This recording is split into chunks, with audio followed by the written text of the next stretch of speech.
আরে দাঁড়াও, চলে যেও না। মুচমুচে ডালের বড়া তোমরা খেতে চাও তো? তাহলে আমার রেসিপিটা একবার ফলো করো।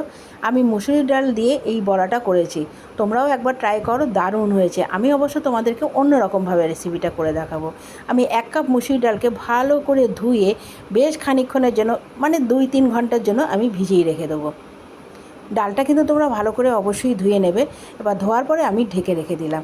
এবার আমি একটু ছাদ বাগানে গিয়ে একটু কয়েকটা কারি পাতা ছিঁড়ে নিয়েছি। দেখো কারি পাতাগুলো দেখতে কত সুন্দর হয়েছে, বৃষ্টির জলে যেন একদম সবুজ হয়ে গেছে আরও। এবার আমি কয়েকটা কারি পাতা ছিঁড়ে নিয়ে আসলাম চট করে। 2 ঘন্টা পরে ডালগুলো দেখলাম ভিজে ফুলে গেছে।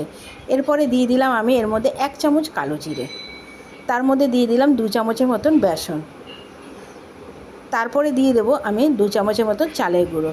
তোমরা হয়তো ভাবলে যে ডালটা তো বাটা হলো না। ডালটা কিন্তু আমি না বেটেই তোমাদেরকে বড়া করে দেখাবো। দারুণ মুচমুচে হয়, খেতেও দারুণ লাগে।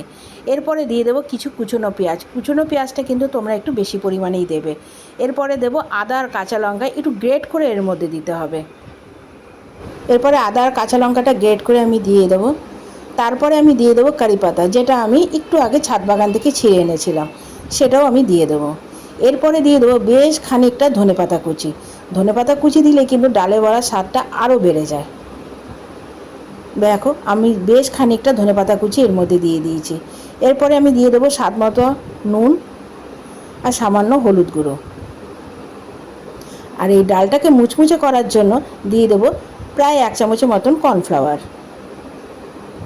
তোমরা কিন্তু বাড়িতে অবশ্যই এটা একবার ট্রাই করো, গরম ভাতের সাথে কিন্তু দারুণ লাগে খেতে। খানিকটা কর্নফ্লাওয়ার দিয়ে দিলাম।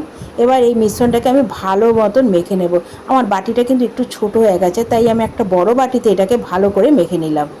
ঠিক মেখে নেওয়ার পর এরকমই হবে, তোমরাও ঠিক এইভাবেই কিন্তু বড়াটাকে মেখে রাখবে। এটাকে এবার 10-15 মিনিটের জন্য আমি ঢেকে রেখে দেবো। আমি 10-15 মিনিট পরে এই বড়াগুলোকে ছোট ছোট আকারে ভেজে তুললাম। তোমরাও কিন্তু ঠিক ছোট ছোট করেই ভাজবে। ছোট ছোট করে ভাজলে বড়াগুলো বেশি খেতে ভালো লাগে, মুচমুচে হয়। আমার রেসিপিটা যদি তোমাদের ভালো লেগে থাকে তাহলে অবশ্যই একটা কমেন্টস করে দিও। তোমাদের কমেন্টসের অপেক্ষায় আমি থাকি। আর তোমরা বাড়িতে আশা করি অবশ্যই একবার ট্রাই করবে। এটা খেতে কিন্তু দারুণ লাগে।